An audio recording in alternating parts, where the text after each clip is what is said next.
I'm Calvin So, and you're watching EOtv.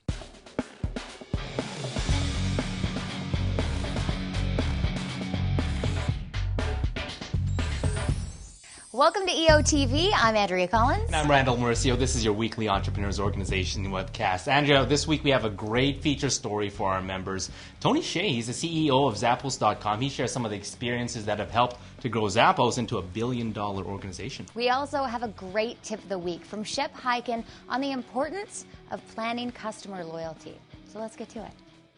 EO New York recently hosted Zappos.com's CEO, Tony Hsieh, and in conjunction with the National Society of Leadership and Success, the event was simulcast to 30,000 college students. Wow. So sit back, relax, and watch as Tony shares some of what he's learned about growing a company known for great shoes into a $1 billion organization while maintaining a desirable culture. It is a privilege and honor to present to you Tony Hsieh. Don't chase the money, chase the vision, chase your passion, and do something where you'd be so happy and passionate about doing it that you'd be willing to do it for 10 years, even if you didn't make a dime. You know, there's a few reasons for that. One is you're going to come across hard times no matter what, like every business does, and usually multiple times. And if you're not passionate about what you're doing, if you're doing it just for the money, you're not going to make it through those hard times. And then the second reason is because you'll just get employees that are a lot more engaged and customers that end up becoming a lot more engaged because they can sense whether you're doing it for the passion or for the money. The second thing that I want to talk about that we think is really important is repeat customers. When Zappos first started, we actually did the same thing that every other .com was doing at the time. We spent a lot of money on high-profile advertising, all in the name of capturing market share or trying to acquire as many customers as quickly as possible. Actually, remember, we spent $75,000 in the early days buying a billboard behind the home plate at the Giants baseball stadium in San Francisco. And at the end of the season, we tracked how many new customers we actually got. And it came out to a grand total of 3 new customers during the entire season. We thought a $25,000 customer acquisition cost was a little high. But then, this was during the whole period of the first .com crash, the recession, there was a war, 9/11. And so we couldn't raise money for the next several years. And so we actually stumbled, I would say, into focusing on repeat customers because we didn't have the money to spend on marketing. And so that actually ended up being a blessing in disguise because that's what led us to us really being a company about taking care of our existing customers, just being about the very best customer service. The third thing that we really believe in is transparency. And it's actually one of our core values at Zappos is to be open and honest. At Zappos, we try to be as transparent as possible, whether it's with our customers or our employees, or even with our vendors.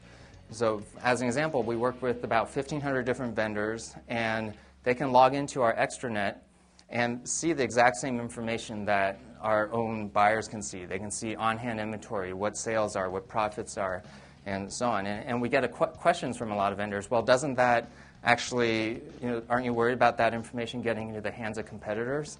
And the answer is, yes, it's probably true that eventually some of that information does get into the hands of competitors.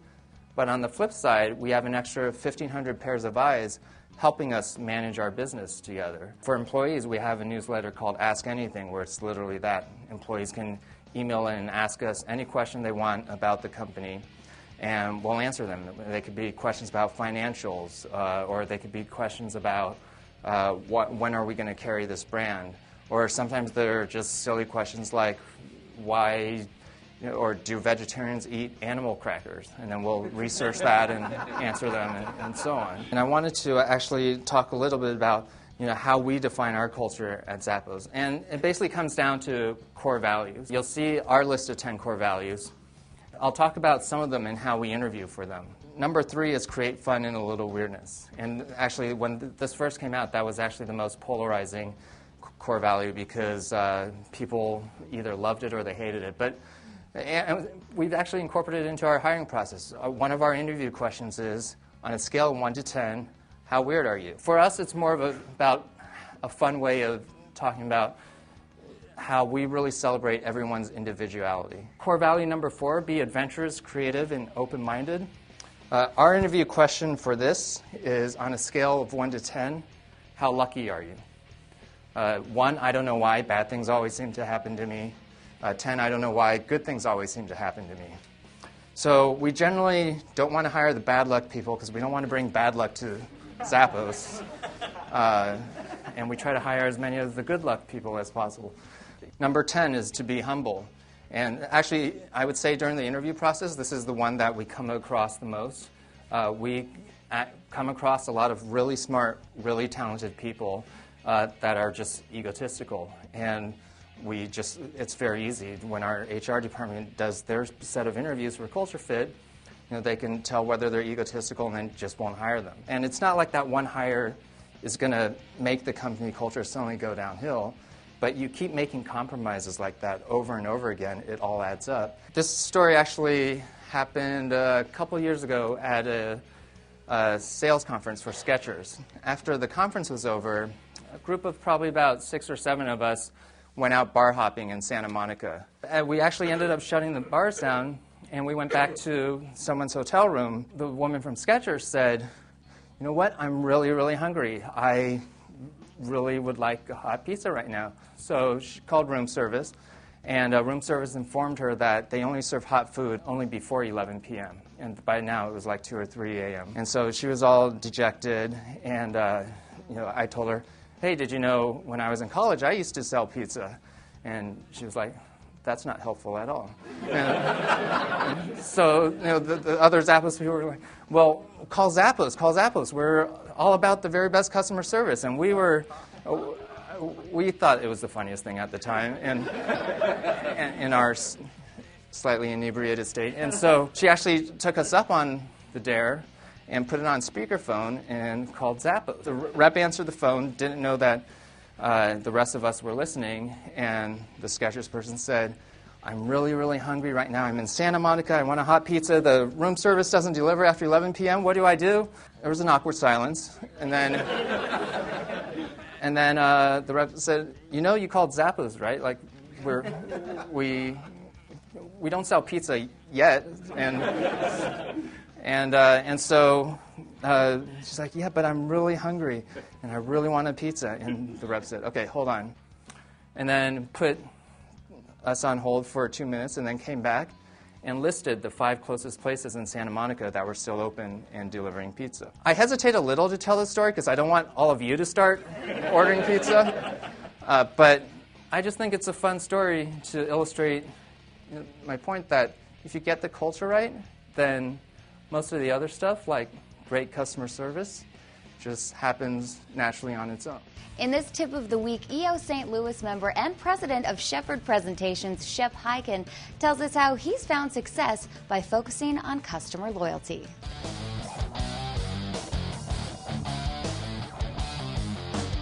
Hi, my name's Hsieh. I work with companies who want to build loyal relationships with their customers and employees. And one of the areas that I talk about is customer loyalty. How do we create that loyalty? Well, there's lots of ways to do it, but many people are overwhelmed by the concept of loyalty. They believe it's about a lifetime. How do you create that lifetime loyal customer? Well, I'm here to tell you it's much simpler than that. We can break it down into much smaller parts. Loyalty is not about a lifetime. It's about the next time, every time. So here is the big question. Think about this transaction that's going on right in front of you. Think about this opportunity that you might have with a customer that's right in front of you.